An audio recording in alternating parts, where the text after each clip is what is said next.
Hello बच्चों, मेरा नाम है मोहित और आपका स्वागत है हमारे यूट्यूब चैनल स्टेट चैंपियन में। तो जैसा कि आप जानते हो, अभी आपका जो हर्बल प्लांट्स है उसका जो पेपर हुआ है, उसके आंसर्स किए वो मैं आपके सामने लेके आ गया हूँ फोर्थ सेमेस्टर वाले विद्यार्थियों की। तो चलो शुरू करते हैं अपन वीडियो को। इससे पहले आपको चैनल को सब्सक्राइब कर देना है, वीडियो को लाइक कर देना है और अपने दोस्तों को जरूर से शेयर कर देना है। पहला नंबर प्रश्न है, हर्बल उपचार उपचार के मुख्य रूप से किस चिकित्सा प्रणाली का उपयोग में लिया जाता है? तो किस चिकित्सा प्रणाली का उपयोग में लिया जाता है? आयुर्वेद चिकित्सक प्रणाली है वो किससे जुड़ी? हर्बल उपचार से जुड़ी हुई है। अगले वाले प्रश्न की तरफ बढ़े, भारत में औषधीय पौधों को ज्ञान किस माध्यम से सुरक्षित रखा जाता है? तो मौखिक परंपराओं और चरक संहिता जैसे ग्रंथों के माध्यम से। तो आपका जो भारत है वहाँ पे औषधीय पौधों का जो ज्ञान है उसका किस माध्यम से? मौखिक परंपराओं और चरक संहिता जैसे ग्रंथों से। 2 नंबर प्रश्न है, इसका सही आंसर ऑप्शन नंबर ए होने वाला है। 3 नंबर प्रश्न की तरफ बढ़ूं, प्राचीन ग्रंथ चरक संहिता किस परंपरा चिकित्सा प्रणाली से संबंधित था? तो 3 नंबर प्रश्न का सही आंसर क्या होगा? आंसर नंबर सी होगा। चरक संहिता किससे संबंधित थी? चरक के द्वारा लिखी आयुर्वेद से संबंधित थी। तो 3 नंबर प्रश्न का सही आंसर सी नंबर ऑप्शन होने वाला है। अब बढ़ेंगे 4 नंबर प्रश्न की तरफ। हर्बल औषधि एक मुख्य प्रमुख लाभ क्या था? हर्बल औषधि का एक प्रमुख लाभ क्या होता है? 4 नंबर प्रश्न का सही आंसर क्या होगा? ऑप्शन नंबर बी होगा, कम दुष्प्रभाव। तो हर्बल औषधियाँ होती हैं उसका क्या हुआ, मैंने पहले बताया था, उनका दुष्प्रभाव बहुत कम देखने को मिलता है। तो 4 नंबर प्रश्न का सही आंसर ऑप्शन नंबर बी होने वाला है। 5 नंबर प्रश्न की तरफ बढ़ूं, हर्बल औषधियों का मुख्य स्रोत क्या होता है? तो 5 नंबर प्रश्न का सही आंसर क्या? ऑप्शन नंबर ए होगा। हर्बल औषधियों का मुख्य स्रोत क्या होता है? पौधे। पौधों से जड़ी बूटियों को उठाया जाता है। तो हर्बल औषधियों का प्रमुख लाभ मुख्य स्रोत क्या होता है? पौधे होते हैं। पौधों से इनका निर्माण होता है जड़ी बूटियों का। 6 नंबर प्रश्न है, आयुर्वेद की उत्पत्ति उत्पत्ति किस देश में हुई थी? तो 6 नंबर प्रश्न का सही आंसर ऑप्शन नंबर डी होगा। भारत में आपकी आयुर्वेद की उत्पत्ति है वो देखने को मिलती है। तो 6 नंबर प्रश्न का सही आंसर ऑप्शन नंबर डी होने वाला है। 7 नंबर प्रश्न की बात है, निम्नलिखित में से सबसे पुरानी चिकित्सा प्रणाली कौन सी है? तो 7 नंबर प्रश्न का सही आंसर क्या होगा? ऑप्शन नंबर बी आयुर्वेद है वो सबसे पुरानी चिकित्सा प्रणाली के रूप में देखा जाता है। तो 7 नंबर प्रश्न का सही आंसर ऑप्शन नंबर बी होने वाला है। 8 नंबर प्रश्न की बात को, हर्बल टेक्नोलॉजी शब्द का क्या मतलब होता है? तो 8 नंबर प्रश्न का सही आंसर ऑप्शन नंबर डी होगा, पौधों का वैज्ञानिक रूप से स्वास्थ्य व देखभाल का उपयोग करना। तो 8 नंबर प्रश्न का सही आंसर ऑप्शन नंबर डी होने वाला है। 9 नंबर प्रश्न की बात में, हर्बल काढ़ा बनाने के लिए सामान्यतः कौन सा पौधे का भाग लिया जाता है? तो 9 नंबर प्रश्न का सही आंसर क्या होगा? ऑप्शन नंबर सी होगा, जड़ी बूटियों व पत्तियों का उपयोग में लिया जाता है। तो 9 नंबर प्रश्न का सही आंसर क्या होगा? ऑप्शन नंबर सी होने वाला है। अब बढ़े अगले नंबर प्रश्न की तरफ। 10 नंबर प्रश्न की तरफ, आधुनिक समय में हर्बल औषधियों का क्या महत्व होता है? तो 10 नंबर प्रश्न का सही आंसर क्या? ऑप्शन नंबर बी होगा, वैश्विक रूप से प्राकृतिक उपचार करने के लिए अपन हर्बल औषधियों का उपयोग में लेते हैं। तो 10 नंबर प्रश्न का सही आंसर ऑप्शन नंबर बी होने वाला है इसमें से। 11 नंबर प्रश्न की बात करूं मैं, कौन सी जड़ी बूटियां 3 फलों के संयोजन से बनती है? तो कौन सी बनती है? त्रिफला को मैंने पढ़ाया था वाला प्रश्न। त्रिफला है वो बेहड़ा हो गया, आंवला हो गया और अरहर के मतलब से बनती है। तो त्रिफला कौन से होगा? 11 नंबर प्रश्न का सही आंसर ऑप्शन नंबर ए होने वाला है। 12 नंबर प्रश्न, कौन सी जड़ी बूटी मतली और उपज के उपचार के लिए प्रयोग किया जाता है? 12 नंबर प्रश्न का सही आंसर क्या? ऑप्शन नंबर बी होगा, अदरक है उसका उपयोग किया जाता है। सेम टू सेम मैंने प्रश्न कराया था। अगर आप भी इस वीडियो को बाद में देख रहे हो, आपका ये पेपर होने वाला है, तो आपको क्या प्ले लिस्ट का लिंक दूंगा डिस्क्रिप्शन में, वहां से जाकर क्लास देख लेना, लगभग प्रश्न वहीं से आए हैं। 13 नंबर प्रश्न की बात, कौन सा पौधा जीवाणुनाशक और त्वचा उपचार के लिए उपयोग में लिया जाता है? तो 13 नंबर प्रश्न का सही आंसर क्या? ऑप्शन नंबर सी नीम है उसको आपको त्वचा के उपचार के लिए लिया जाता है। एलर्जी वगैरह होती है ना, तो गर्म पानी में नीम को पत्तों को डालकर नहलाया जाता है किसी भी व्यक्ति को। 14 नंबर प्रश्न, कौन सी जड़ी बूटियां पारंपरिक रूप से प्रतिरोधकता बढ़ाने और बुखार के उपचार के लिए उपयोग की जाती है? तो 14 नंबर प्रश्न का सही आंसर क्या? ऑप्शन नंबर बी गिलोय है उसका प्रयोग आप प्रतिरोधक क्षमता को बढ़ाने के लिए और बुखार के उपचार के लिए उपयोग में लेते हो। तो 14 नंबर प्रश्न का सही आंसर ऑप्शन नंबर बी होने वाला है। 15 नंबर प्रश्न की बात कौन, चिरायता मुख्य रूप से किस बीमारी के उपयोग में होती है? तो 15 नंबर प्रश्न का सही आंसर क्या होगा? ऑप्शन नंबर ए होगा, मलेरिया व पाचन संबंधित शिकारों के लिए आपको चिरायता का मुख्य रूप से उपयोग किया जाता है। सेम टू सेम मैंने प्रश्न कराए थे आपके सामने। 16 नंबर प्रश्न की बात में, निम्नलिखित में से कौन सी जड़ी बूटी पीले रंग की होती है और इसका प्रयोग सूजन रोधी के लिए किया जाता है? तो हल्दी होती है, ये मुख्यतः किस रंग की होती है? पीले रंग की होती है और इसका प्रयोग सूजन रोधी गुणों के लिए किया जाता है। 17 नंबर प्रश्न की बात में, फार्माकोग्नोसी शब्द का उपयोग किस में कहाँ पर होता है? तो 17 नंबर प्रश्न का सही आंसर क्या होगा? ऑप्शन नंबर ए होगा, प्राकृतिक दवाओं के अध्ययन के लिए आपको फार्माकोग्नोसी शब्द का उपयोग में लिया जाता है। तो 17 नंबर प्रश्न का सही आंसर ऑप्शन नंबर ए होने वाला है। 18 नंबर प्रश्न की तरफ बढ़ूं, औषधियों में नीम का कौन सा भाग सबसे अधिक उपयोग होता है? तो पत्तियां और छाल है उसको सबसे अधिक उपयोग किया जाता है। तो 18 नंबर प्रश्न का सही आंसर ऑप्शन नंबर सी होने वाला है। तो मैंने बताया, पत्तियों को डालकर नहलाया जाता है, छाल को घिसकर कोई फोड़े वगैरह हो उस पर लगा दिया जाता है उसको। 19 नंबर प्रश्न की तरफ बढ़े, कौन सी जड़ी बूटी आंवला, हरितकी और विपतकी का मिश्रण है, तो कौन सा होती है? 19 नंबर प्रश्न का सही आंसर क्या? ऑप्शन नंबर बी त्रिफला होती है, उसमें आंवला, हरितकी और विपतकी का मिश्रण होता है। तो 19 नंबर प्रश्न का सही आंसर क्या? ऑप्शन नंबर बी होने वाला है। 20 नंबर पर भारतीय घरों में हल्दी को आमतौर पर किस रूप में उपयोग किया जाता है? तो 20 नंबर प्रश्न का सही आंसर क्या होगा? ऑप्शन नंबर सी, खाना पकाने और पारंपरिक चिकित्सा में हल्दी का उपयोग में लिया जाता है। तो 20 नंबर प्रश्न का सही आंसर ऑप्शन नंबर सी होने वाला है। 21 नंबर प्रश्न की बात करें, कैंसर उपचार के लिए उपयुक्त विनब्लस्टिन किस जड़ी बूटी में पाया जाता है? तो 21 नंबर प्रश्न का सही आंसर क्या होगा? ऑप्शन नंबर डी, कैथेरस रोजेस का उपयोग किया जाता है। सेम टू सेम मैंने प्रश्न कराया था आपके सामने, वो देखने को मिला है। 22 नंबर प्रश्न की बात को, विदानिया सोमीफेरा की ओर से किस नाम को जाना जाता है? तो विदानिया सोमीफेरा के नाम से किसको जाना जाता है? 22 नंबर प्रश्न, इसका सही आंसर क्या? ऑप्शन नंबर सी होगा आपके सामने, अश्वगंधा को विदानिया सोमीफेरा के नाम से जाना जाता है। 23 नंबर प्रश्न की तरफ बढ़ो, निम्नलिखित में से कौन सी जड़ी बूटी अस्थमा के उपचारों में प्रभावी होती है? तो 23 नंबर प्रश्न का सही आंसर क्या होगा? एपिड्रा फोलिएटा, उसको क्या किया जाता है? आपको अस्थमा के उपचार के लिए उपयोग में लिया जाता है। तो 23 नंबर प्रश्न का सही आंसर ऑप्शन नंबर बी होने वाला है। 24 नंबर प्रश्न की बताऊं, फाइटोकेमिस्ट्री किसके अध्ययन में उपयोग किया जाता है? तो 24 नंबर प्रश्न का सही क्या आंसर क्या होगा? Option number D, same to same प्रश्न आया है, मैंने करे हुए वीडियो से। 24 नंबर प्रश्न का क्या होगा? पौधे में पाए जाने वाले रासायनिक यौगिकों को क्या कहा जाता है? फाइटोकेमिस्ट्री के अध्ययन के नाम से जाना जाता है। 25 नंबर प्रश्न की बात हो, कौन सी जड़ी बूटी प्रतिरोधक मतलब इम्यूनिटी और टॉनिक को बढ़ाने के उपयोग की जाती है? तो कौन सी की जाती है आपको? 25 नंबर प्रश्न का सही आंसर क्या होगा? ऑप्शन नंबर सी होगा, विदानिया सोमेफेरा का उपयोग में लिया जाता है। 26 नंबर प्रश्न की तरफ बढ़ूं, औषधीय पौधों में सक्रिय घटक क्या होते हैं? तो 26 नंबर प्रश्न का सही आंसर क्या होगा? ऑप्शन नंबर ए, उपचार के प्रति जिम्मेदार जैव सक्रिय यौगिकों को यूज किया जाता है। 27 नंबर प्रश्न की तरफ बढ़े, कैथरस रोजस किस प्रकार का यौगिक उत्पन्न करता है? तो 27 नंबर प्रश्न का सही आंसर क्या होगा? ऑप्शन नंबर बी, विका एल्कलाइड है, उसको कैथरस रोजस में यौगिक होता है, उसको बनाने में यूज किया जाता है। 28 नंबर प्रश्न की तरफ बढ़े अपन, कौन सा पौधा तनाव और चिंता को दूर करने के लिए उपयोग किया जाता है? तो 28 नंबर प्रश्न का सही आंसर क्या होगा? अश्वगंधा, उसको तनाव और चिंता को दूर करने के लिए उपयोग में लिया जाता है। तो 28 नंबर प्रश्न का सही आंसर ऑप्शन नंबर बी होने वाला है। 29 नंबर प्रश्न की तरफ बात करूं, फाइटोकेमिकल परीक्षण किस चीज का पता लगाने के लिए किया जाता है? तो 29 नंबर प्रश्न का सही आंसर क्या होने वाला है? सक्रिय पौधे में जो यौगिक पाए जाते हैं उसको फाइटोकेमिकल का टेस्ट को यूज किया जाता है डिटेक्ट करने के लिए। 30 नंबर प्रश्न की बात करूं, एपेड्रा को सामान्य उपयोग किस रोग की क्रिया में किया जाता है? 30 नंबर प्रश्न का सही आंसर क्या होने वाला है आपके सामने? ऑप्शन ए, श्वसन विकारों से बचने के लिए आपको एपेड्रा नामक को यूज किया जाता है। 31 नंबर प्रश्न की बात करूं, औषधियों में मिलावट का क्या अर्थ होता है? तो औषधियों में मिलावट का क्या अर्थ होता है? आपको 31 नंबर प्रश्न का सही आंसर क्या? ऑप्शन नंबर होने वाला है, जड़ी बूटियों में औषधीय पदार्थों को मिलाना, उसको एडल्ट्रेशन के नाम से जाना जाता है और मिलावट के नाम से जाना जाता है। 32 नंबर प्रश्न की बात को, हर्बल दवाओं में एल्कलॉइड की पहचान के लिए कौन सा परीक्षण किया जाता है? तो 32 नंबर प्रश्न का सही आंसर क्या? ऑप्शन नंबर डी होगा, हर मेयर्स परीक्षण का उपयोग में किया जाता है हर्बल दवाओं में एल्कलॉइड की पहचान करने के लिए। 33 नंबर प्रश्न की तरफ बढ़े, दवा मूल्यांकन का एक प्रकार कौन सा है? तो 33 नंबर प्रश्न का सही आंसर क्या होगा? ऑप्शन नंबर बी, भौतिकी, रासायनिक और जैविक अ, है, ये भाग होते हैं दवा मूल्यांकन के। तो 33 नंबर प्रश्न का सही आंसर ऑप्शन नंबर बी होगा। 34 नंबर प्रश्न की तरफ बढ़े, हर्बल दवाओं की जैविक जांच में क्या शामिल होता है? तो हर्बल दवाएं होती हैं, उसकी जैविक जांच में क्या शामिल होता है? जीवों पर प्रभाव का परीक्षण करना। तो 34 नंबर प्रश्न का सही आंसर ऑप्शन नंबर सी होगा। 35 नंबर प्रश्न की तरफ बढ़े, फाइटोकेमिकल स्क्रीनिंग का परीक्षण किया जाता है, तो किस चीज़ के लिए किया जाता है? द्वितीय उपचार जैसे एल्कलाइड व फिनोलिक यौगिकों को पहचानने के लिए। तो 35 नंबर प्रश्न का सही आंसर ऑप्शन नंबर ए होगा। 36 नंबर प्रश्न की तरफ बढ़े, हर्बल दवाओं में मिलावट का किस प्रकार पड़ता है? तो 36 नंबर प्रश्न का सही आंसर ऑप्शन नंबर ए होगा, गुणवत्ता और सुरक्षा पर हर्बल दवाओं की मिलावट का प्रभाव पड़ता है। 36 नंबर प्रश्न का सही आंसर ऑप्शन नंबर बी होने वाला है। 37 नंबर प्रश्न की तरफ बढ़े, कौन सी विधि हर्बल दवाओं में शुद्धता सुनिश्चित करने के लिए उपयोग में लाई जाती है? तो 37 नंबर प्रश्न का सही आंसर क्या होगा?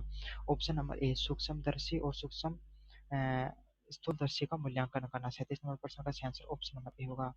38 नंबर प्रश्न की तरफ बात करूं, फेनोलिक यौगिकों की पहचान के लिए कौन सा रसायन परीक्षण किया जाता है? तो 38 नंबर प्रश्न का सही आंसर क्या होगा? फेरिक क्लोराइड परीक्षण, उसका उपयोग किया जाता है फेनोलिक यौगिकों की पहचानने के लिए। 39 नंबर प्रश्न की तरफ बढ़े, हर्बल दवाओं में मिलावट का मुख्य कारण क्या होता है? तो आर्थिक लाभ, मतलब क्या लोग पैसे कमाने के लिए क्या करते हैं? उसमें दवाओं में मिलावट करते हैं। 40 नंबर प्रश्न की तरफ बढ़े। फार्मो कृषि में दवा मूल्यांकन क्यों किया जाता है? 40 नंबर प्रश्न का सही आंसर गुणवत्ता प्रभावशीलता सुनिश्चित करने के लिए। तो 40 नंबर प्रश्न का सही आंसर ऑप्शन नंबर सी होगा। अब आपके कितने परसेंट सही हुए हैं? कैसा रहा आपका पेपर? मैंने तो जितना पढ़ाया था लगभग उसी से पेपर देखने को मिला है। और बाकी अगर नए स्टूडेंट हो, अगर आपका बाद में पेपर होने वाला है, तो प्ले लिस्ट का लिंक डिस्क्रिप्शन में दूंगा, वहाँ से जाके जरूर से देख लेना वीडियो को। धन्यवाद। तो मेरा नाम है मोहित और आपका स्वागत है हमारे यूट्यूब चैनल हिस्ट्री चैंपियन में। तो जैसा कि आप जानते हो, आप थर्ड और फोर्थ सेमेस्टर के विद्यार्थी और आपका पेपर होने वाला हर्बल प्लांट्स, इससे संबंधित आपके सामने जितने भी महत्वपूर्ण एमसीक्यू हैं वो मैं लेकर आया हूँ। हमारी क्लास में आपको अलग क्या मिलेगा, हर्बल प्लांट आपको कहीं पर भी पढ़ोगे आप यूट्यूब पे डालोगे मिल जाएंगी क्लासेस, लेकिन मैं आपके साथ सिर्फ एमसीक्यू नहीं कराऊंगा, प्लस थ्योरी भी कराऊंगा और वही कंटेंट आपको पढ़ाऊंगा जो आपके एग्जाम में क्वेश्चन देखने को मिलेंगे। तो यही हमारी क्लास की खासियत रहती है, एकदम रिलेवेंट कंटेंट पढ़ाते हैं और थ्योरी के साथ पढ़ाते हैं। तो आपको क्या करना है, आपका काम सिर्फ इतना है, चैनल को सब्सक्राइब कर देना है, वीडियो को लाइक कर देना और अपने दोस्तों को ज़्यादा से ज़्यादा शेयर कर देना है। तो चलो शुरू करते हैं अपन वीडियो को। Which is the origin of the word Ayurveda. Ayurveda शब्द की उत्पत्ति किससे हुई है? तो किस शब्द से आपकी आयुर्वेद शब्द की उत्पत्ति हुई है? आयुर्वेद शब्द की है वो कहाँ से उत्पत्ति हुई? संस्कृत शब्द से उत्पत्ति हुई है आयुर्वेद शब्द की। अगले वाले प्रश्न की बात करें, which of the following text is considered the foundation of Ayurveda. निम्नलिखित में से कौन सा ग्रंथ है वो आयुर्वेद के आधार माना जाता है? तो कौन सा माना जाता है? चरक संहिता है वो आयुर्वेद का क्या माना जाता है? आपके सामने आधार माना जाता है। मतलब सबसे पहले आयुर्वेद पे जिसने बताया था उसका क्या नाम था? उस व्यक्तित्व का नाम था चरक, और चरक के द्वारा किताब लिखी गई थी चरक संहिता। उसमें सबसे पहले आयुर्वेद की जो जड़ी बूटियाँ हुआ करती थी, प्राचीन समय में लोग जड़ी बूटियों के माध्यम से लोगों का उपचार करते थे। उस समय अपनी एलोपैथी तो होती नहीं थी उस समय, केमिकल वाली दवाइयाँ, तो वो क्या करते थे, जड़ी बूटियों से ही उपचार कर लेते थे। आपने आपके देखा होगा, आपके दादा हो गए और जो आपके परदादा अगर वो जीवित हैं तो वो अभी भी अपना इलाज कैसे करते हैं, कोई आपको जड़ी बूटियों वाला इलाज बताएंगे। तो यही है, ये कहाँ से निकल के आए? सबसे पहले आयुर्वेद, चरक संहिता में चरक ने आपको आयुर्वेद के बारे में बताया था। अगले वाले प्रश्न की बात करूँ, which part of the plant is mostly use in herbal medicine. Herbal औषधियों में पौधे का कौन सा भाग सबसे ज़्यादा यूज किया जाता है? तो आपको पता है, हर पौधा होता है उसके अलग अलग भाग को आपके सामने यूज किया जाता है। जैसे मैं आपको उदाहरण दूँ, नीम है, नीम हो गया, आपके सामने तुलसी हो गई, इनका आप यूज करते हो तो किसका यूज करते हो? इनके आप क्या करते हो, पत्तियों का ज़्यादातर यूज करते हो। समझ में आ गया? आंवला हो गया, समझ में आ गया? आंवला हो गया, आंवले का क्या करते हो, फल का आप उपयोग में लेते हो। समझ में आ गया? कुछ पौधे होते हैं जैसे अश्वगंधा वगैरह हो गया, या फिर आपके सामने कुछ जड़ें होती हैं, जड़ों को आप क्या कर दिया किया जाता है, जैसे नीम होती है, नीम का कुछ पौधे होते हैं जिनकी जड़ों की क्या बनाते हैं अपन, कूट कर मतलब उनका यूज किया जाता है।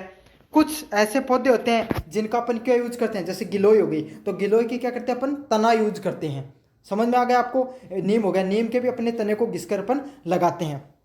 तो मैंने आपको बताया हर भाग, लगभग पौधे का हर भाग है वो, उसको क्या अलग अलग पौधा होता है, उस अलग अलग जड़ी बूटी की अपनी अलग अलग खासियत होती है, उसका अलग अलग भाग है वो यूज किया जाता है आयुर्वेद के अंदर। तो यही आएगा इसका क्या सही आंसर होगा? लगभग सभी है, पत्तियां, जड़ें, तना, सारे की सारी चीज़ों को आप कोई भी अलग अलग पौधे का अलग अलग उसकी उपयोगिता होती है। 4 नंबर प्रश्न की बात करूँ, आयुर्वेद की पारंपरिक प्रणाली लगभग कितने वर्ष पुरानी है? तो आयुर्वेद की जो परंपरा है वो कितने वर्ष पुरानी है? वो लगभग 5000 वर्ष पहले से ही हमारे जो भारतीय पद्धति है आयुर्वेद में क्या किया जा रहा है, लोगों का इलाज किया जा रहा है। और आयुर्वेद एक ऐसी पद्धति है जिसमें आप इलाज करवाते हो ना, तो क्या होता है, वो इलाज को रोकती नहीं है। जैसे आपको कोई बीमारी हो गई तो आप क्या करते हो, मेडिकल स्टोर पे जाते हो और दवाई ले लेते हो, एलोपैथिक दवाई लेते हो, तो वो क्या करता है, वो बीमारी को आगे बढ़ने से रोकता है, उसे खत्म नहीं करता। ये डिफरेंस है। आयुर्वेद क्या करेगा, वो जो बीमारी होती है उसको जड़ से खत्म कर देगा। इसीलिए कहते हैं ना कि जब आप ये जो एलोपैथिक दवाई लेते हो तो क्या बीमारी एक बार तो रुक जाती है दवाई लेने पर, लेकिन फिर से वापस उभर के आ जाती है। ये क्या करता है, रोक देता है बीमारी को, रोगाणुओं को आगे बढ़ने से रोकता है, बल्कि उनको खत्म नहीं करता है। आयुर्वेद में क्या है, आयुर्वेद में क्या होता है, आयुर्वेद में समय लगता है। समझ में आ गया? आयुर्वेद के नियम कायदे ज़्यादा होते हैं, आपको थोड़ा सा आपको नियम मानने पड़ेंगे, उस हिसाब से अपनी जीवन शैली को सुधारना पड़ेगा। और फिर क्या हुआ, ये रोग को लेकिन जड़ से खत्म करेगा, साइड इफेक्ट नहीं होता है। एलोपैथी में क्या होता है, जल्दी आराम आएगा, समझ में आ गया आपको, है ना, रोकेगा, जड़ से खत्म नहीं करेगा, और इसके साइड इफेक्ट भी देखने को मिलते हैं। तो आयुर्वेद का यही फायदा होता है, आयुर्वेद है वो बीमारी को जड़ से खत्म करने का कार्य करता है। तो इसका सही आंसर क्या होगा, 5 वर्ष हजार पुरानी आपकी परंपरा है आयुर्वेद की। How does the Ayurveda literally mean, Ayurveda का शाब्दिक अर्थ क्या होता है? तो क्या होता है? जीवन का विज्ञान। आयुर्वेद का क्या अर्थ होगा? जीवन के विज्ञान के रूप में इसको जाना जाता है आयुर्वेद को, कि आयुर्वेद है वो किसका होता है? आपके जीवन है, इस पे आधारित विज्ञान होता है। अच्छा, आयुर्वेद का कार्य क्या है? आयुर्वेद क्या करता है कि कोई भी व्यक्ति होता हो गया ना, उसके 3 चीज़ों पे कार्य करता है। सबसे पहले उसके आहार को सुधारो। समझ में आ गया? आहार मतलब खाना पीना उसको ठीक करना पड़ेगा। आप कोई भी डॉक्टर के पास जाओगे ना, जुकाम होगी तो वो आपको कहेगा भाई खट्टा नहीं खाना है, ये नहीं खाना है, सर्दी में आपको नहीं घूमना, तो ऐसे कुछ नियम बताएगा। फिर क्या बताता है? उस व्यक्तित्व का अपन जीवन शैली सुधारो। क्या बताएगा? सबसे पहले आयुर्वेद में आहार सुधारो, फिर क्या बताएगा? जीवन शैली सुधारो, और फिर क्या बताएगा कि वो उसने जो दवाइयाँ दी हैं उनको आप अच्छे से या फिर मेडिटेशन वगैरह करो, या फिर आप क्या करो, अपना जो ये जो दवाई दी है इनको लो। समझ में आ गया? तो आपका संपूर्ण रूप से आपको ठीक करने का कार्य करता है आयुर्वेद। तो इसका सही आंसर क्या होगा? आयुर्वेद को किस नाम से जाना जाता है? आपको आयुर्वेद को जाना जाता है जीवन के विज्ञान के ऊपर, कि आपके जीवन के ऊपर विज्ञान है, उसको आयुर्वेद के नाम से जाना गया है। Who is known as the father of Ayurveda, Ayurveda के जनक किसको माना जाता है? तो मैंने क्या बताया था आपको, धन्वंतरी है, उसको क्या माना जाता है? आयुर्वेद का जनक माना जाता है। Which plant is commonly use has the Indian gooseberry, आंवला किस नाम से जाना जाता है? तो इंडियन, इसको अच्छा आपको इस नाम से नहीं याद करना है, इंडियन गोसीबेरी नाम आएगा इसका, है ना। उस नाम से किसको जाना जाता है? आंवले को जाना जाता है। तो इंडियन शब्द देखकर आप आंवला लगा देना, क्योंकि बेर की तरह ही तो होता है आंवला भी, तो यही होगा इसका सही answer. How what is the main objective of Ayurveda, Ayurveda का मुख्य उद्देश्य क्या होता है? मुख्य उद्देश्य होता है लॉन्गेविटी एंड हेल्थ, दीर्घायु और स्वास्थ्य पर ध्यान देना। तो आयुर्वेद का मुख्य उद्देश्य यही होता है कि आप अपनी लंबी आयु पे आपका कार्य करेगा और आपको स्वास्थ्य को सुधारने का कार्य करेगा। तो इसका सही आंसर क्या? ऑप्शन नंबर बी होगा। आपके दीर्घायु, लंबी आयु के लिए कार्य करता है, और आपका क्या है? स्वास्थ्य, उसको सुधारने का कार्य करता है। तो इसका सही आंसर ऑप्शन नंबर बी होने वाला है। 9 नंबर प्रश्न की बात करूं, which of the following is not A medical plant, निम्नलिखित में से कौन सा औषधीय पौधा नहीं है? तो इसमें से कौन सा नहीं है? नीम का औषधि के रूप में प्रयोग किया जाता है, तुलसी का भी किया जाता है, हल्दी का भी किया जाता है, लेकिन आम अपन कभी भी आयुर्वेद के रूप में यूज नहीं करते हैं। आम एक फल है जिसको अपन खाद्य पदार्थ के रूप में यूज किया जाता है। तो इसका सही आंसर क्या होगा? मैंगो, आम है वो एक खाद्य पदार्थ है, ना कि कोई औषधि के रूप में कार्य करता है। द टर्म द्रव्य गुण इन आयुर्वेद रेफर्स टू, तो द्रव्य गुण का क्या तात्पर्य है? तो द्रव्य गुण का क्या तात्पर्य होता है आपका? प्रॉपर्टीज ऑफ ड्रग्स, औषधियों के जो गुण होते हैं उसको द्रव्य गुण के नाम से जाना जाता है। कोई भी औषधि है, उसका कोई भी गुण है, कोई खास प्रकार की उसमें जो क्वालिटी है, उसको द्रव्य गुण के नाम से अपन जानते हैं। अगले वाले प्रश्न की बात को, which plant is known as the anti inflammatory properties, तो किस पौधे में सूजन रोधी गुण होते हैं? तो कौन सा था? मैंने आपको बहुत बार बताया है ये प्रश्न, कि हल्दी में सूजन रोधी गुण होते हैं। मतलब हल्दी होती है वो क्या करती है, आपको अगर किसी व्यक्ति के सूजन आ गया, हल्दी लगा दो, उसका सूजन है वो सही हो जाएगा। इन आयुर्वेद व्हाट इज ट्राइडोसा, तो त्रिदोष के किस नाम से जाना जाता है? तो त्रिदोष क्या होते हैं? वात, पित्त और कफ होते हैं, उसको त्रिदोष के नाम से जाना जाता है। किसको? वात, पित्त और कफ हो गया, उसको त्रिदोष के नाम से जाना जाता है आयुर्वेद में। और ये क्या होते हैं? ये एक प्रकार के आपके शरीर में दोष होते हैं। अगर ये शरीर में आपके पास वात मतलब फुंसी होते हैं, जो मवाद हो जाती है, वो हो जाए। पित्त मतलब पेट में काफ़ी बार आपका खाना गड़बड़ा जाता है ना, पाचन समस्या संबंधी समस्या हो जाती है, उल्टी आने लग जाती है आपको, तो वो क्या हो गया? उसको पित्त बोला जाता है। और कफ आपको पता है, खांसी वगैरह होती है तो अब आपके बलगम जम जाता है, उसको कफ बोला जाता है। तो आपके शरीर में अगर ये तीनों चीज़ें कहीं पर हैं, तो इसका मतलब आपका क्या है? आपके शरीर में रोगाणु फैल चुके हैं, आपको अपना स्वास्थ्य सुधारना चाहिए। तो ये क्या है? आपके शरीर के 3 दोषों के रूप में देखा जाता है। Which of flowing is not a part of tridosha, तो त्रिदोष का इनमें से कौन सा भाग नहीं है? तो वात, पित्त और कफ मैंने आपको बताया था। रक्त वो किसका भाग नहीं? त्रिदोष का भाग नहीं है। तो इसका सही आंसर क्या होगा? ऑप्शन नंबर डी है वो सही आंसर होने वाला है। What is the role of rasa in the Ayurveda medicine, तो आयुर्वेद औषधि में रस का क्या महत्व होता है? तो रस क्या करता है? आपको कोई भी चीज़ का रस लेते हो, वो क्या करता है? आपको स्वाद देने का कार्य करता है। तो इसका सही आंसर क्या होगा? ऑप्शन नंबर बी है वो सही आंसर होगा। इसका कार्य होता है स्वाद देने का, रस का। अगले वाले प्रश्न की बात करूं, 15 नंबर प्रश्न की, which turmeric Ayurvedic herb is considered a brain tonic, तो निम्नलिखित में से कौन सी आयुर्वेदिक जड़ी बूटी आपको मस्तिष्क टॉनिक के रूप में जाना जाता है? मतलब ये क्या होगा, अगर आपकी जो मानसिक यादाश्त वगैरह वो कमज़ोर होने लग गई है तो आपको कौन सी टॉनिक का यूज़ करना चाहिए? ब्राही नामक एक जो जड़ी बूटी आती है उसको आपको उपयोग में लेना चाहिए। अब आपके पास को यूनिट नंबर 2 की, ये क्या है, औषधीय पौधों की पहचान और उपयोग से संबंधित है। पहले नंबर प्रश्न की बात को, which 3 herbs are consider to make the Triphala. त्रिफला बनाने के लिए आपको किन से प्रकार के आपको यूज करना चाहिए? तो किस प्रकार का यूज करना चाहिए आपको? आंवला, हरड़ व बेहड़ा। तो बेहड़ा, हरड़ व आंवला वगैरह इसको यूज किया जाता है, और त्रिफला मोस्टली है ना च्यवनप्राश वगैरह में यूज करते हैं। अगले वाले प्रश्न की बात को, what is the main benefit of the triphala in the Ayurveda medicine. तो आयुर्वेद में त्रिफला की क्या लाभ होता है? तो क्या करता है, आपके पाचन में सहायक होता है, डाइजेस्टिव एड के रूप में इसको जाना जाता है। आपकी पाचन शक्ति उसको क्या करता है, इंप्रूव करता है। तो इसका सही आंसर क्या, ऑप्शन नंबर सी होगा। आपकी पाचन शक्ति को मजबूत करने का कार्य होता है त्रिफला का। अगला प्रश्न की बात को, ginger is considered use to treat which disorder. अदरक का उपयोग किस बीमारी में सबसे अधिक सहायक होता है? तो कौन सा होता है आपको?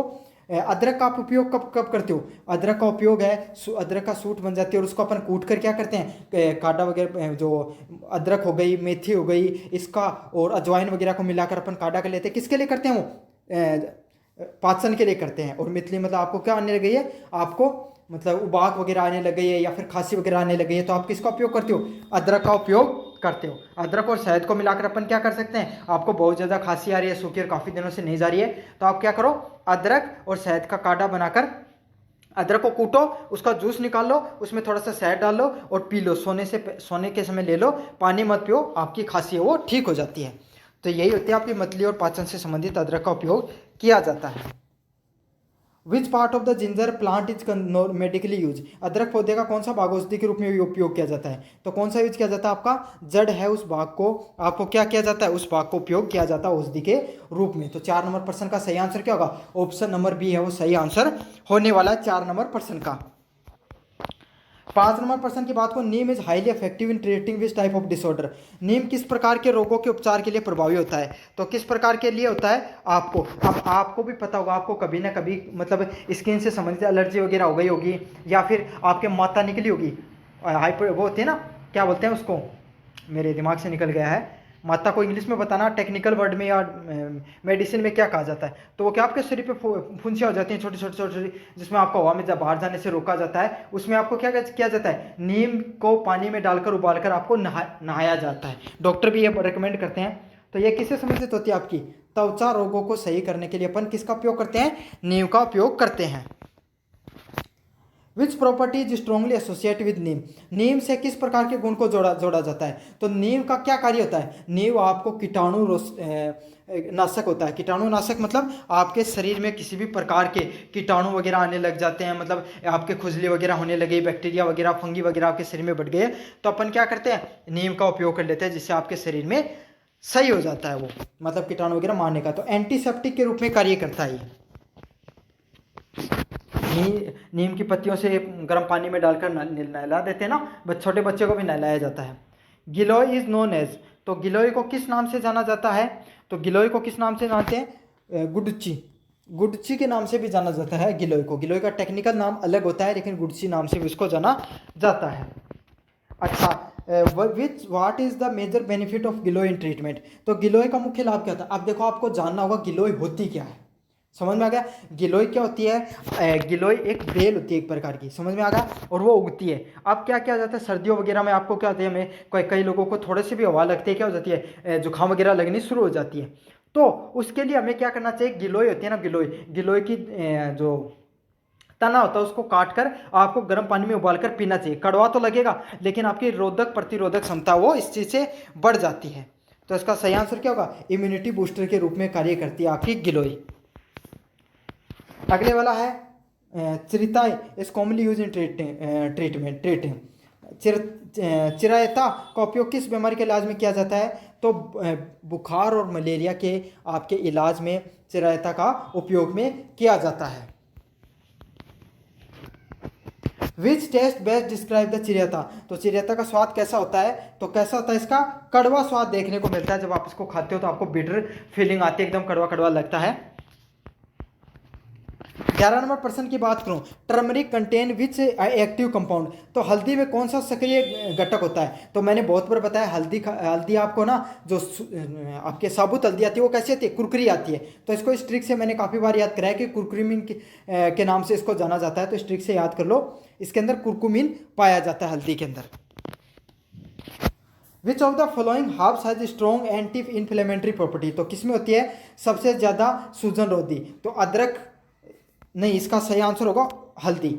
आपके अंदर हल्दी है ना, हल्दी का उपयोग किया जाता है किसके लिए? सूजन रोधी के सूजन आ जाए तो आपको हल्दी लगा देना। तो इसका सही आंसर ऑप्शन नंबर बी होने वाला है।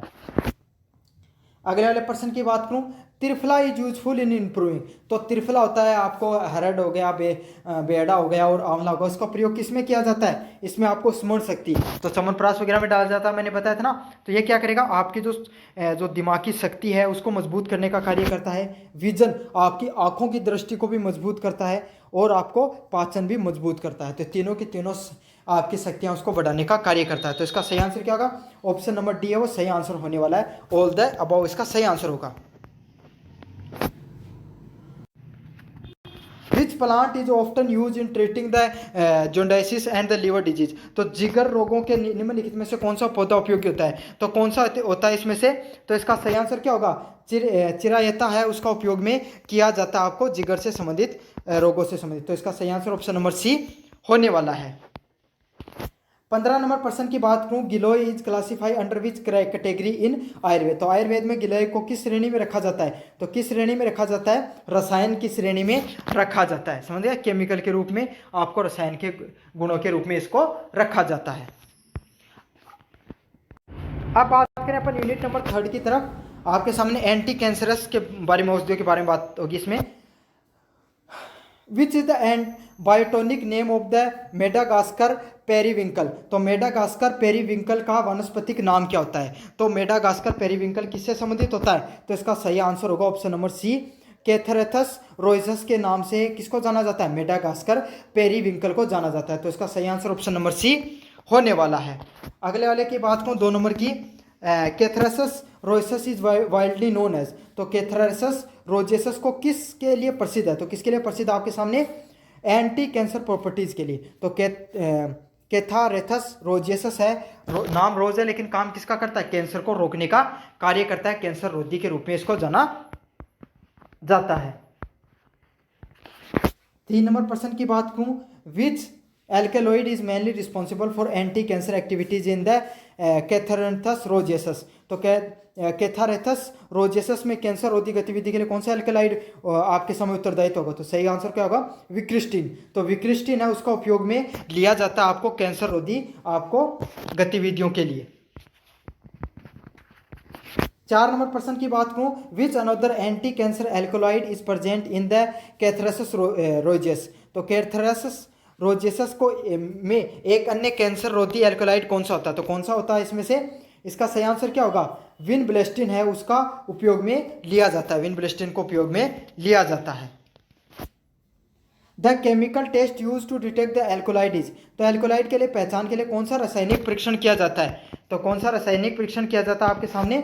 सही आंसर क्या होगा? वेगनर टेस्ट है, उसको यूज किया जाता है कैंसर की जांच के लिए, कैंसर का पता लगाने के लिए। तो कौन सा टेस्ट किया जाता है आपका?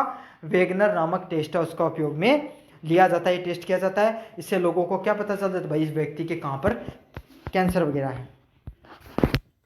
6 नंबर प्रश्न की बात करूं, Catharanthus roseus mainly effect which type of cell, तो कैथरेसस रोजेसस मुख्यतः किस प्रकार की कोशिका को प्रभावित करता है? तो किसको करता है? जो इन्फ्लेमेटरी मतलब कैंसरस जो सेल होती है ना, कैंसर सेल होती है, उनको क्या करता है? प्रभावित करता है, उनको नष्ट करने का कार्य करता है। कैंसर की जो सेल होती है उनका क्या होता है? वो मतलब बहुत ज़्यादा आपके सामने जो आप खाना खाते हो तो इससे आपको एनर्जी मिलती है, उसको बहुत ज़्यादा एनर्जी को कंज्यूम करने का कार्य करती है।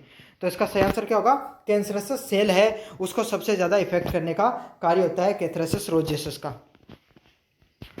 7 नंबर प्रश्न की बात करूँ, method of extraction of alkaloid from the Catharanthus roseus, Catharanthus roseus को एल्कलाइड निकालने की कौन सी विधि होती है? तो इसका सही आंसर क्या होगा? ऑप्शन नंबर बी, सोलक्सेट निष्कर्षण। तो सोलक्सेट एक्सट्रैक्शन के लिए इसको उपयोग में कैथरेसस रोजेसस का उपयोग में लिया जाता है। अगले वाले प्रश्न की बात हो, which is the common name of Withania somnifera. तो विथानिमा सोगनिफेरा का सामान्य नाम क्या होता है? तो क्या नाम है इसका? Withania somnifera. तो सोमनिया है उसको किस नाम से जाना जा रहा है? अश्वगंधा को इस नाम से जाना जाता है। किसको जाना जाता है? अश्वगंधा को इस नाम से जाना जाता है। Which active compound is found in ashwagandha. तो अश्वगंधा में कौन सा सक्रिय यौगिक पाया जाता है? तो कौन सा पाया जाता है? विथेनोलाइड्स। विथेनोलाइड्स हैं उसका, वो जो यौगिक हैं, जो एक्टिव कंपाउंड है इस अश्वगंधा के अंदर पाए जाते हैं। तो कौन से पाए जाते हैं? विथेनोलाइड्स हैं वो पाए जाते हैं। अगले वाले प्रश्न की बात करूं, ashwagandha is widely use for. तो अश्वगंधा का उपयोग किसके लिए किया जाता है? तो किसके लिए किया जाता है? अश्वगंधा आपको पता, लोग शरीर के निर्माण, बॉडी बिल्डिंग के लिए, जो इम्यूनिटी को बढ़ाने के लिए, तनाव से मुक्ति के लिए, इन सब चीज़ों के लिए आपको उपयोग में लिया जाता है। तो किस किस में आप किया जाता है? शरीर की बॉडी को बनाने में, आपको प्रतिरक्षी इम्यूनिटी बढ़ाने के लिए, और स्ट्रेस रिलीफर के रूप में इसको उपयोग में लिया जाता है। Which test is use to detect the steroid lactone like the withanolides. Withanolides जैसे यौगिकों की पहचान कौन सा परीक्षण करता है? तो कौन सा परीक्षण करता है इसमें से? केलर किलियानी परीक्षण। केलर किलियानी परीक्षण उसका प्रयोग किया जाता है विथेनोलाइड जैसे यौगिकों की पहचान के लिए। 12 नंबर पर, अब इन प्रश्नों में कुछ नहीं किया जा सकता। देखो, इन प्रश्नों को आपको रटना ही होगा, याद करना ही होगा। अगर कोई बताने वाली, समझाने वाली चीज़ होती है तो मैं ज़रूर से समझा देता हूँ आपको, लेकिन अब ये कुछ ऐसी चीज़ें हैं जिनको आपको बस याद करना है। विथेनोलाइड्स का मुख्य कार्य क्या होता है? तो विथेनोलाइड्स का क्या होता है? एंटी मॉड्यूलेटरी, प्रतिरक्षा नियंत्रण के लिए। तो विथेनोलाइड्स को किस में उपयोग करते हैं? आपकी कोई भी शरीर के अंदर प्रतिरक्षा करने के लिए, जैसे आपके शरीर के अंदर जो खांसी जुकाम वगैरह होते हैं ना, तो उसको विथेनोलाइड्स आपको ले लेना चाहिए। इससे आपके क्या हो जाते हैं? वो इंप्रूव हो जाती हैं चीज़ें, एंटी इम्यूनिटी बढ़ती है आपकी। Which method is use to the extract withanolides. तो विथेनोलाइड्स को निकालने के लिए कौन सी विधि अपनाई जाती है? तो इसका सही आंसर क्या होगा? Alcoholic extraction. एल्कोहल का निष्कासन करने के लिए आपको इसमें से उपयोग में लिया जाता है। 14 नंबर प्रश्न की बात करूं, Withania somnifera belong to which family. तो विथानिया सोगनीफेरा किस कुल फैमिली का पौधा है? तो कौन सा पौधा है? सोलनसेला। तो सोलानेसी नामक जो पौधा है उसका कौन सा है? विथनिया सोगनीफेरा नामक पौधा है। उस जो सोलानेसी नामक जो पौधे के रूप में उसको जाना जाता है। अगले वाले प्रश्न की बात करूं, एपिहेड्रा फोलिएटा इज कॉमनली यूज फॉर। तो एपिहेड्रा फोलिएटा का सामान्य उपयोग किसके लिए होता है? तो किसके लिए होता है? आपके सामने रेस्पिरेटरी डिसऑर्डर के लिए इसको जाना जाता है, श्वसन रोग के लिए इसको जाना जाता है। तो जो आपके सामने एपिहेड्रा फोलिएटा, उसको किसके लिए जाना जाता है? श्वसन, जो आपके फेफड़ों से संबंधित या जो रेस्पिरेटरी सिस्टम से संबंधित, इसको जाना जाता है। अब बढ़े अपन यूनिट नंबर 4 की तरफ। Drugs adulteration refer to. दवा मिलावट का क्या अर्थ होता है? तो अगर आपने कोई दवाई लेने के लिए गए और काफ़ी बार क्या कहते हो, मैंने दवाई तो ली थी लेकिन मेरे आराम नहीं आया। तो क्यों नहीं आता? क्योंकि वो दवाइयाँ असली होती नहीं, उसमें रियल केमिकल उसका उपयोग में किया ही नहीं जाता है। उसके अंदर क्या होती है? वो मिलावटी दवाएं होती हैं। तो इसका सही आंसर क्या होगा? घटिया क्वालिटी वाले पदार्थों को, केमिकलों का उपयोग करके आप दवाई बनाते हो, उसको ड्रग अडल्ट्रेशन के नाम से जाना जाता है। Which of the following is a type of intention adulteration. निम्नलिखित में से कौन सा जानबूझकर की जाने वाली मिलावट है? तो कौन सी प्रकार की जो दवाइयाँ होती हैं जिनमें आपको क्या कर दिया जाता है? जानबूझकर मिलावट कर दी जाती है। तो इसका सही आंसर क्या होगा? ऑप्शन नंबर बी होगा, addition of similar look substance. समान दिखने वाले पदार्थों की मिलावट की जाती है। समझ में आ गया? तो addition to the similar looking substance, समान दिखने वाले पदार्थ होते हैं ना, जैसे आपको काफ़ी बार लोग क्या करते हैं, पनीर जैसे कुछ चीज़ों को केमिकल वगैरह का उपयोग करके पनीर वगैरह बना लिया जाता है। तो यही होता है। ऐसे ही केमिकल वगैरह क्या होते हैं जिनमें सोल्ट, आपको कुछ कैल्शियम, रियल कैल्शियम यूज करना, लोग चूना यूज कर रहे हैं। तो यही होता है, समान दिखने वाला केमिकल है, सस्ता केमिकल उसमें मिला दिया जाता है। और क्या करते हैं, कुछ पैसे देकर जो सर्टिफिकेट वगैरह भी प्रदान ले लेते हैं। Physical elevation of the crude drugs include. कच्ची दवाओं के लिए भौतिक मूल्यांकन क्या शामिल होता है? तो क्या होता है कच्ची दवाओं में? टेस्ट एंड कलर, स्वाद और रंग है वो क्या होता है? आपकी कच्ची दवाओं में स्वाद व रंग दोनों का दोनों देखने को मिलता है। मतलब जो केमिकल होगा उसका असली स्वाद देखने को मिलेगा, उसका रंग भी देखने को मिलता है। Biological testing of the herb does help in. Herbal दवाओं का जैविक परीक्षण किस में सहायक होता है आपके लिए? तो किस चीज़ में सहायक होता है? इसका सही आंसर क्या होगा? Confirming the para pharmacological activity. तो औषधीय क्रियाओं की पुष्टि करने के लिए आपको क्या किया जाता है, हर्बल दवाओं का जैविक परीक्षण के लिए उपयोग में लिया जाता है। तो इसका सही आंसर क्या होगा, ऑप्शन नंबर सी है वो सही आंसर होने वाला है। औषधीय क्रियाओं की पुष्टि करने के लिए आपको इसका उपयोग में लिया जाता है। किसका, जैविक परीक्षण को यूज किया जाता है कि भाई ये औषधि हैं, ये सही से कार्य कर रही हैं नहीं कर रही हैं, वो शरीर पे उनको पहले आपको उपयोग में करते हैं यूज करने के लिए। 5 नंबर प्रश्न की बात करूं, which method is use to detect the alkaloid in plant extraction. तो पौधे के अर्क में एल्कोलॉइड की पहचान के लिए कौन सी विधि उपयोग में की जाती है, तो कौन सी की जाती है, ड्रैगनड्रॉफ टेस्ट को यूज किया जाता है। तो ड्रैगनड्रॉफ परीक्षण का उपयोग किया जाता है कोई भी एल्कोलॉइड होती है उसकी पहचान करने के लिए। तो यही होता है ड्रैगनड्रॉफ नामक जो परीक्षण होता है, प्रैक्टिकल होता है, टेस्ट होता है, उसका उपयोग में लिया जाता है। फिनोलोइक कंपाउंड आर डिटेक्टेड बाई, फिनोलोइक यौगिक की पहचान कैसे की जाती है, तो लैग्ड एस्टेट नामक क्या जाता है, एक परीक्षण किया जाता है, उसमें चेक किया जाता है फिनोलोइक जो यौगिक होते हैं उनकी। तो सही आंसर क्या होगा, लेड एस्टेट टेस्ट का इसमें उपयोग किया जाता है। 7 नंबर प्रश्न की बात करूं, adulteration due to the carelessness is called, लापरवाही के कारण हुई मिलावट को क्या कहते हैं, तो इसका सही आंसर क्या होगा, ऑप्शन नंबर बी, अनजाने में मिलावट की जाती है उसको क्या कहा जाता है, लापरवाही के कारण हुई मिलावट को जाना जाता है। मतलब आपको पता नहीं था और आपसे क्या हुआ, गलती से कोई अलग ड्रग्स डालना था और वो डल गया है, उसको क्या कहा जाएगा, अनइंटेंशनल अडल्ट्रेशन, अनजाने में हुई मिलावट के नाम से जाना जाएगा। काफ़ी बार ऐसे नहीं होते, आप मतलब आप कोई सब्जी बना रहे हो, उसमें आपकी नमक की जगह से चीनी डल गई, तो वही होता है। Which of these is a method of microscopic evaluation, निम्नलिखित में से कौन सा सूक्ष्मदर्शीय मूल्यांकन की विधि है, तो कौन सी विधि होती है इसमें से, आपके स्टोमेटल नंबर्स, स्टोमेटल जो संख्या होती है उसको किससे चेक किया जाता है, सूक्ष्मदर्शीय मूल्यांकन के नाम से जाना जाता है। तो किस नाम से जाना जाता है, स्टोमेटल नंबर्स को आपको किस नाम से जाना जाता है, माइक्रोस्कोपिक मूल्यांकन के नाम से जाना जाता है, माइक्रोस्कोपिक एवेल्यूशन के नाम से इसको जाना जाता है। 2 नंबर प्रश्न की बात करूं, alkaloids are mostly in, alkaloid को प्रायतः किस में यूज किया जाता है, तो एल्कोलॉइड होते हैं ये किसके नेचर के होते हैं, क्षारीय प्रकृति के होते हैं, बेसिक इन द नेचर के होते हैं। तो किस नेचर के होते हैं, आपके क्षारीय नेचर के होते हैं, क्षारीय प्रकृति के होते हैं। अगले वाले प्रश्न की बात करूँ, phytochemical screening is done in, phytochemical screening क्यों की जाती है, डिटेक्ट द एक्टिव कॉन्स्टिट्यूएंट्स, सक्रिय घटकों की पहचान के लिए। तो फाइटोकेमिकल होते हैं जो उसको किस चीज़ के लिए उपयोग में किया जाता है कि एक्टिव जो कॉन्स्टिट्यूएंट है, सक्रिय घटक है, उनको पहचान करने के लिए आपको फाइटोकेमिकल्स को यूज किया जाता है।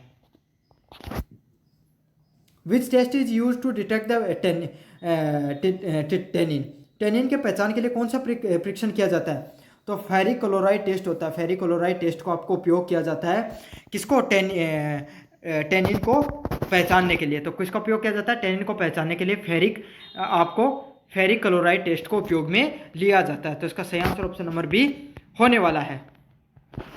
Thin layer of the chromatography is use in, तो थिन लेयर ऑफ क्रोमेटोग्राफी का उपयोग किस चीज़ में किया जाता है, सेपरेशन ऑफ कंपाउंड, यौगिकों को अलग करने के लिए आपको थिन लेयर क्रोमेटोग्राफी का आप उपयोग करते हो। क्या किया जाता है, अलग अलग कलर होते हैं ना, अलग प्रकार के कंपाउंड होते हैं, उसको क्योंकि हर कंपाउंड होता है उसका अलग कलर होता है, इसके लिए उसमें जो क्रोमेटोग्राफी है उसका उपयोग यही किया जाता है ताकि अलग अलग प्रकार का कौन सा केमिकल है उसको यूज करना चाहिए, किस प्रकार का केमिकल है उसको अलग करने के लिए यूज किया जाता है इसको। Which of the following is not A type of drugs elevation, निम्नलिखित में से कौन सा दवा का मूल्यांकन का प्रकार नहीं है, तो कौन सा नहीं है, स्पेक्ट्रेटल है, वो क्या है आपके दवा का मूल्यांकन का प्रकार नहीं है। तो इसका सही आंसर क्या होगा, ऑप्शन नंबर बी होगा, स्पेक्ट्रेटल है वो आपका दवा के मूल्यांकन का प्रकार नहीं होने वाला है इसमें से। अगले वाले प्रश्न की बात करूं, adulteration of the powder drugs is detected by, powder दवाओं की मिलावट के लिए कौन सा पहचान किया जाता है, तो जो पतला पाउडर होता है भाई उसके लिए आप डिटेक्शन के लिए कौन से पाउडर का प्रयोग करते हो, सूक्ष्मदर्शी है उसका उपयोग में लिया जाता है। तो इसका सही आंसर क्या होगा, माइक्रोस्कोप है उसको आपकी पाउडर दवाओं की मिलावट के लिए पहचान में लिया जाता है, क्योंकि आपको पता भाई सूक्ष्मदर्शी माइक्रोस्कोप में ही जो दवाई होती हैं उसमें से क्या मिलावट की गई पता लग सकता, वरना नहीं पता लग सकता, बहुत ही महीन कण होते हैं, उसको आप सूक्ष्मदर्शी से ही देख सकते हो। With phytochemical test detect the saponin की पहचान के लिए कौन सा परीक्षण होता है, केलर किलियानी परीक्षण के नाम से जाना जाता है। तो कौन सा होता है, केलर किलियानी के परीक्षण के नाम से उसको जाना जाता है। Biological evolution of the drugs involve, तो बायोलॉजिकल इवोल्यूशन के लिए आपको ड्रग्स किस में इन्वॉल्व होता है, तो इसका सही आंसर ऑप्शन नंबर बी होगा, फार्मालॉजिकल टेस्टिंग के लिए इसका उपयोग में लिया जाता है। What is the use of chemical elevation of drugs, तो दवाओं में रासायनिक मूल्यांकन का किस चीज़ में उपयोग किया जाता है, डिटेक्ट द एक्टिव प्रिंसिपल्स, तो किस किस प्रकार के जो एक्टिव हैं उसके अंदर अवयव की पहचान करने के लिए, भाई कौन से अवयव हैं, कौन से केमिकल है, कौन से कंपाउंड है, उनका आपको इन दवाओं में यूज किया गया है। अगले प्रश्न की बात करूं, फार्माकोग्नेटिक्स मूल्यांकन में शामिल क्या होता है, तो कौन सा होता है, ऑर्गेनोप्लेथिस इंद्रिय जनक परीक्षण करने के लिए, सूक्ष्म अध्ययन करने के लिए, भौतिक और रासायनिक परीक्षण करने के लिए, तो इसका सही आंसर क्या, ऑप्शन नंबर उपयुक्त में से सभी आंसर होगा। सारी की सारी चीज़ें होती हैं, उनका परीक्षण करने के लिए आप क्या करते हो, आपको फार्माकोडोनिक मूल्यांकन में उपयोग में लिया जाता है। 19 नंबर प्रश्न की बात करूं, फिनोलिक यौगिक का प्रयोग किसमें किया जाता है, एंटीऑक्सीडेंट के रूप में आपको फिनोलिक यौगिक के रूप में यूज किया जाता है एंटीऑक्सीडेंट। 20 नंबर प्रश्न, which of these is not A phytochemical, phytochemical नहीं है इसमें से, तो कौन सा नहीं है, कार्बोहाइड्रेट वो एक फाइटोकेमिकल नहीं होता, बाकी एल्कोलाइड हो गया, स्पोनिन हो गया, फ्लेकोनॉइड हो गया, वो आपको फाइटोकेमिकल से संबंधित होते हैं। तो ये हो गया आपका हर्बल प्लांट से संबंधित जितने भी इंपॉर्टेंट एमसीक्यू थे मैंने सारे के सारे आपको करवा दिए हैं। धन्यवाद।